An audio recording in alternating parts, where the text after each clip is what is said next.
Hello, it's Jennifer, and I have a bead mix to put together. And the bead mix comes from Kellie's Bead Boutique. The bead mix is called Sweet Mink, and she has multiple bead mixes on her site. And what's the difference between a bead mix and a kit? Well, bead mix is just that. It's just the beads. So what I did get in the bead mix were these 8mm rounds, and I got these kind of beehive-ish bead spacers, and these big chunky juicy beads here. And then the 6mm fire polish, which I have some up here as well, these square beads here. So I did get all of the beads. And with the bead mixes, it is basically bring your wire, bring your tools, and you put together whatever you want. If you want to just throw everything onto one project, you can. I chose to make a pair of earrings and a necklace. And again, this one here is the Sweet Mink. The difference between the bead mixes and the kits are, this is what the kit is. And of course, I was so surprised to see that this kit was named after me. So thank you so much, Kellie. Kellie from Kellie's Bead Boutique. She is my the first person I ever learned anything on jewelry, about jewelry. And, you know, over the last year and a half, I consider her a good friend of mine. And even though she's in Canada and I'm in Central California, and with these kits here, she has YouTube videos, so she has a link on how to make the kit. The kits come with everything you need, and it's basically bring your own tools, and that's it. So with the kits, you have your design already made for you. With the bead mixes, you don't. You get to design whatever you want.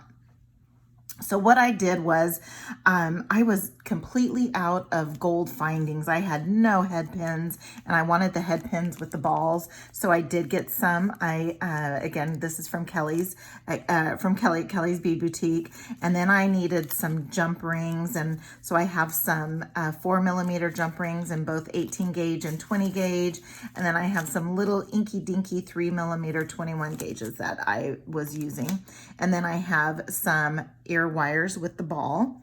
And then I am using some 20 gauge gold craft wire, and I have about 5 inches.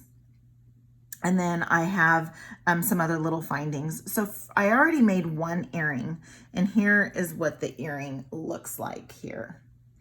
So I just wire wrapped 3 of the 6mm fire polish, used a oval jump ring and then some smaller jump rings, and then I wire wrapped these three components here on their own, on the 5 inches of the craft wire that I have, and then I just attached the ear wire. So we have that we are going to finish off. So I made one, and I've done everything except for one wire wrap and then the final wire wrapping. Then we're also going to make up a necklace here. So with the necklace, I am just using some, where is it? I am using some champagne color soft flex medium, and this is a wire that is coated, and it's just an amazing product. I love soft flex wire, and it is flexible. This is Extreme Flex. Kellie has silver, I believe the silver in the different sizes. There's ultra fine or extra fine, there's medium, there's fine, and then there's heavy. I'm using the medium for this one here for the necklace. So what I will do is, let's finish off the earrings first. So let me kind of spin this around a little bit here, and we're going to finish off the earrings. And what we're going to use is, we are going to use a head pin. So I'm going to use a head pin with the ball on the end here, and I'm just going to wire wrap the 6mm fire polish. So here we go here. And I'm going to grab, I only have 4 tools that I have been using. I have some bent chain nose pliers, my magic crimpers, and cutters. So I'm gonna come in and just sit my, my chain nose pliers just right on top of the crystal bead here and just give that a 90-degree angle. Then I'm going to come in. Oh, I guess I do have a fifth. I have my round nose pliers. And if you see here, I have some markings. I have some, they're kind of fading out, but I have some markings, and I typically go about right here. There's a very small faded line. I just mark them with my Sharpie, and I go right in the middle. And so now I have, there's several different ways to do these wire wraps. And I will tell you, Kellie was the first one that I learned how to do a wire wrap from, watching her videos, and I have not gone anywhere near away from that, this technique that she teaches. So I have my palm facing towards me. And so now I'm just gonna take that wire and just form it over the top barrel here. Now that's as far as I can go, see? So now all I'm gonna do is I'm gonna take my palm and just face it down and just bring that wire around. And if it gets a little wonky, just kind of, you wanna have, she calls it stop sign, where the tail is going out this direction here, and the loop is just sitting right in the middle of your wire there. And I'm gonna come in with my chain nose pliers and just sit on top of the end of the bottom. And so I have my tail hanging here. And I'm gonna come in with my chain nose pliers. You can use your fingers too. I always use my chain nose pliers just because, my bent chain nose pliers, I always use them because I feel like I have more control and I can get it a little bit tighter. So now I'm gonna go ahead and wrap it around 3 times, because that's what I was doing on the others. And I let go every time I go around. I let go, because you can snap these head pins. These are really heavy head pins. I get these from Kellie. There is the number there. And so now that I have that done, I can come in the back here, give it a little trim, make sure that I'm staying away from the crystal, because you can break that. Now I can just finish up and be done, but I don't want to do 3/4 of the way. So I'm going to come in and I'm just going to tuck in that tail, the end of the tail, so it's not sticking out. We don't want it to stick out. And if your hole just gets a little wonky, all you got to do is just come back in and give that a little twist. Okay, so now we have that. And so next what I'm going to do is I'm going to go ahead and put together now this strand here, because once I want to attach my, I'm going to make little dangles here, and I'll attach it after I get it wire wrapped. So I'm going to come in, I have about 5 inches, and I'm going to come in about 2/3 of the way and just give it that 90-degree angle turn, bend there. I'm going to come in the same place, palm is facing me, form that over the top barrel, palm facing the table, and then just come in and get that aligned properly there. Okay, so now I'm going to come in and I'm going to give 3 little turns around that stem there. I'm going to go once and I'm going to let go. And I just kind of let go throughout, because I don't want to, just because this isn't a head pin, you can still snap your wire. Come through the back, give it a little snip.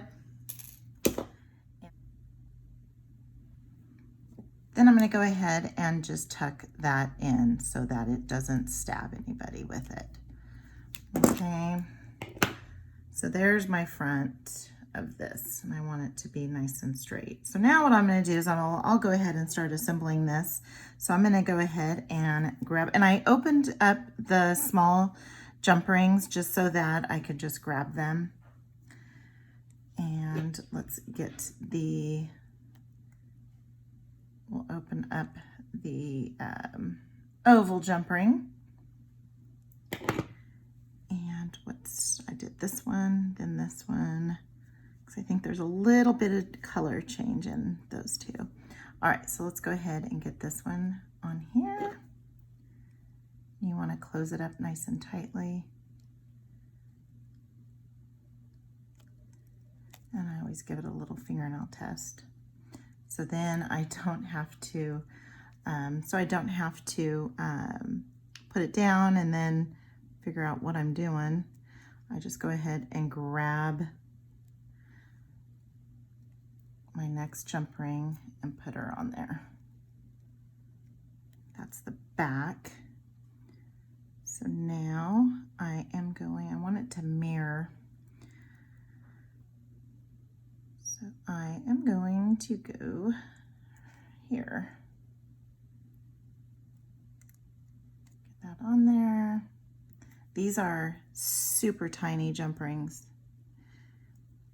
And with my lighting, I can barely see too. All right, so let's go here. Let's see if I can grab a little smaller. There we go.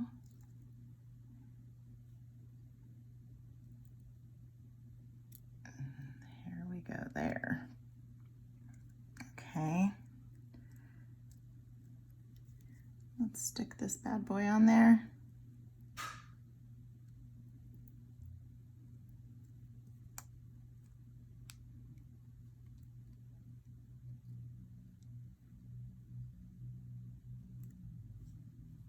This isn't as difficult.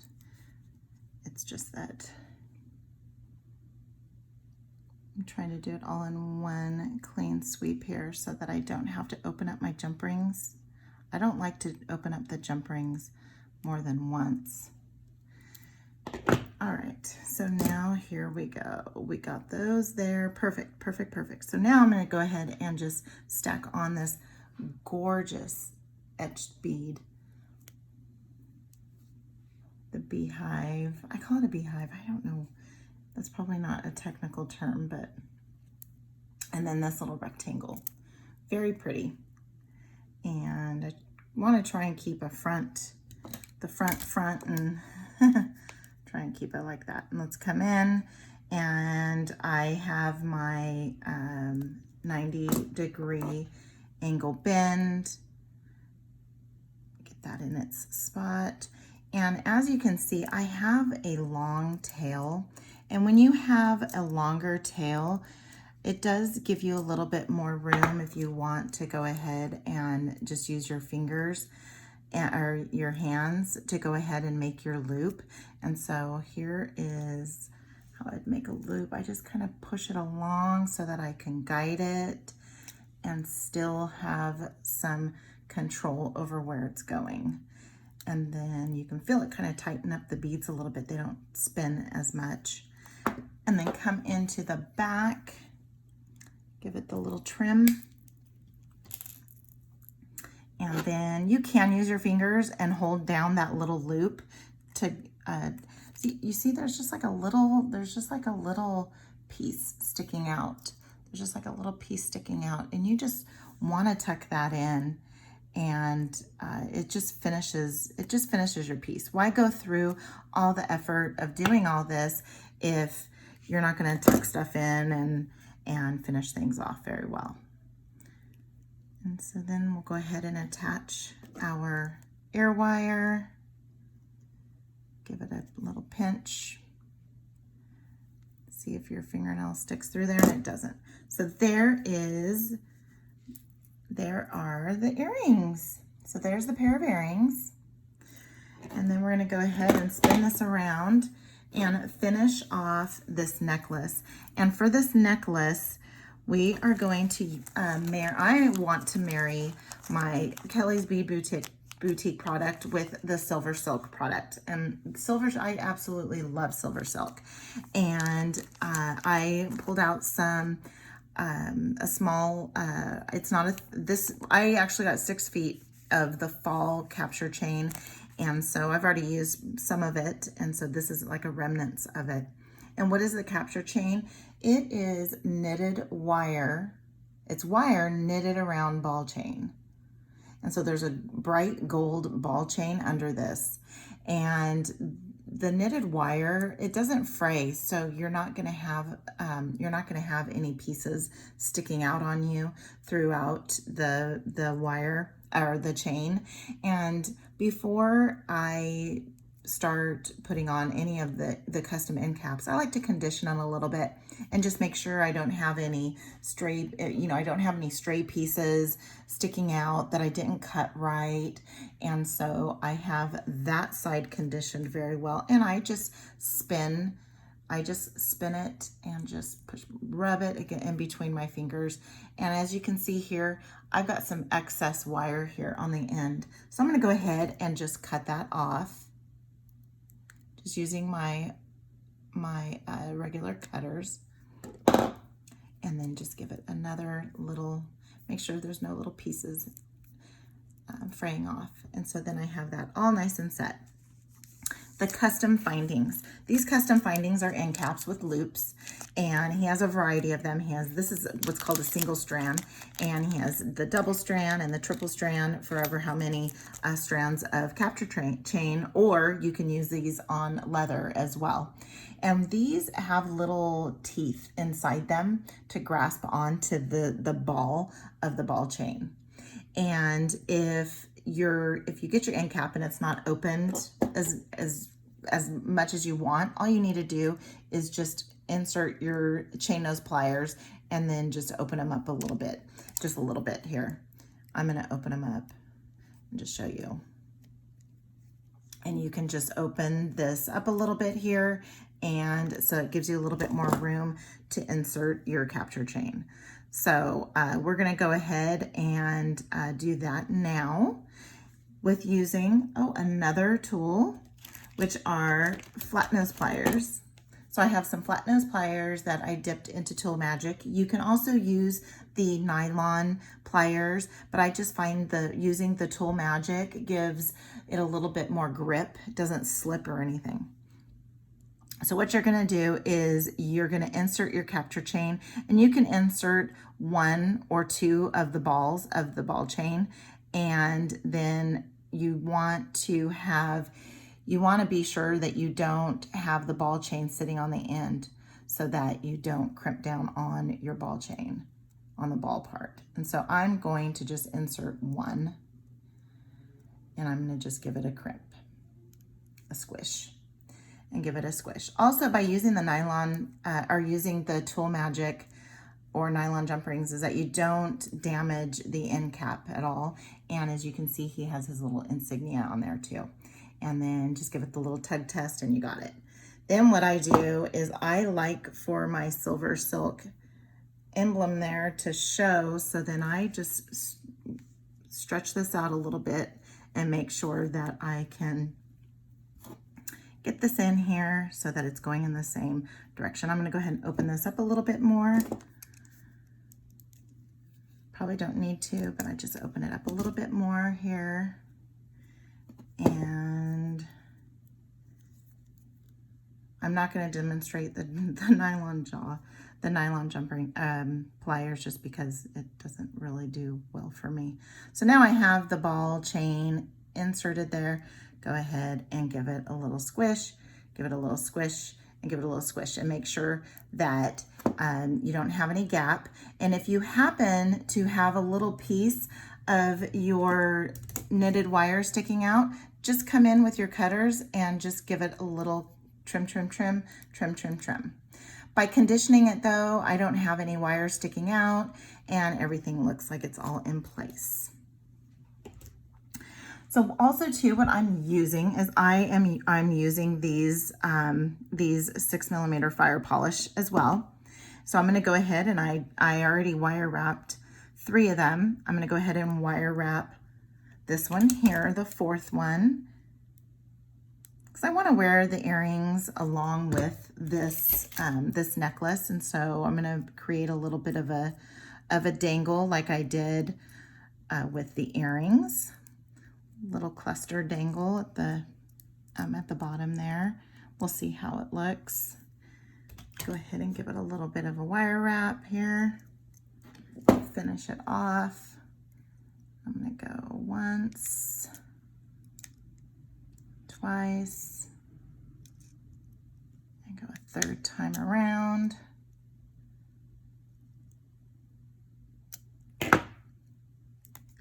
Come in very carefully and give it a little snip with the flush side. And then come in with my bent chain nose pliers and get that tail tucked in, just so that it's not sticking out and not going to be hurting anybody. All right, so here is what I want to do here. I'd already opened up these jump rings here. So I have an oval jump ring for the bottom. So let's go ahead and get the oval jump ring opened. And we're going to use that for the bottom. And let's see, this is the front. And get it closed up here. Do the little fingernail test, right? And just make sure it's all good and closed. Okay, so now I'm going to take, oops. Now I'm going to take this jump ring.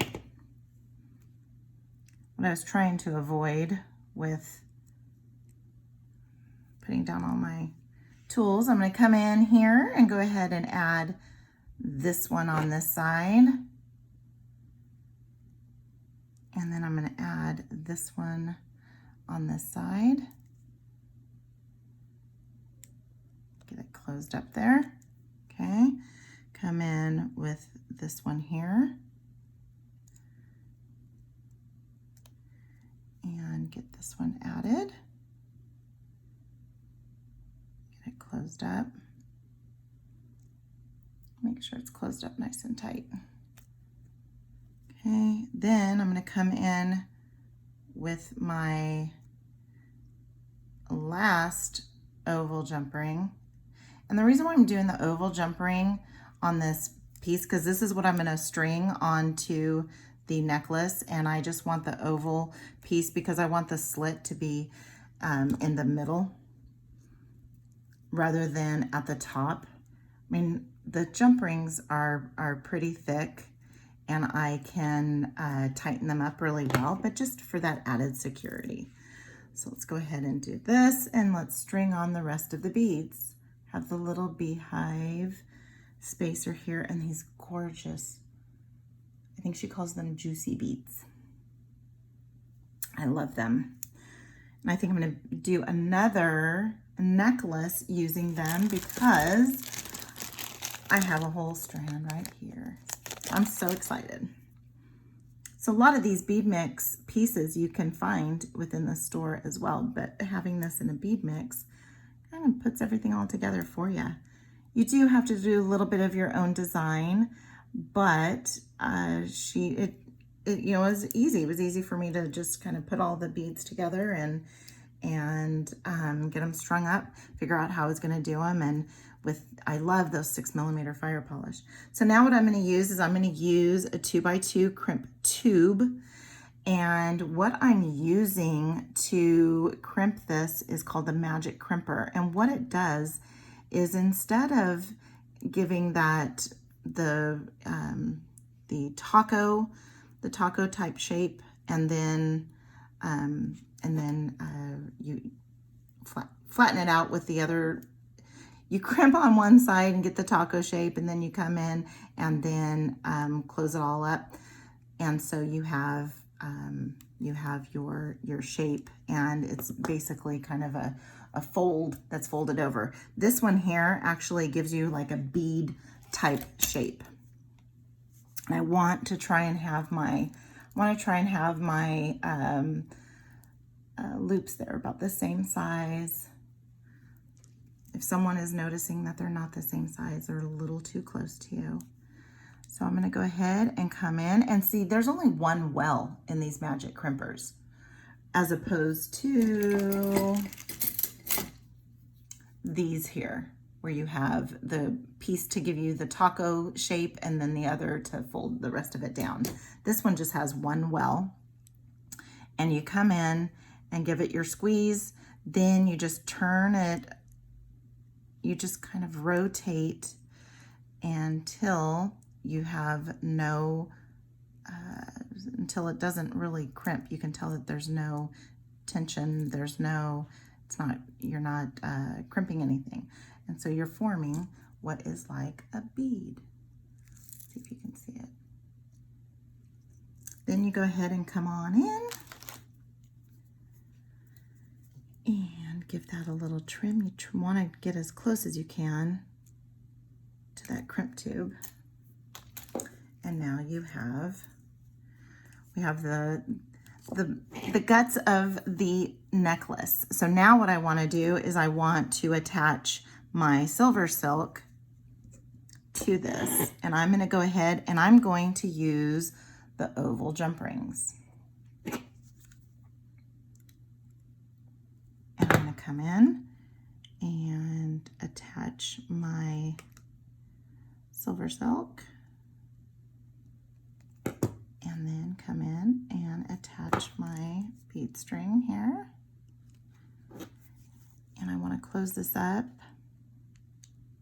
really well. Give it the little fingernail test and it's all good. I did have some extra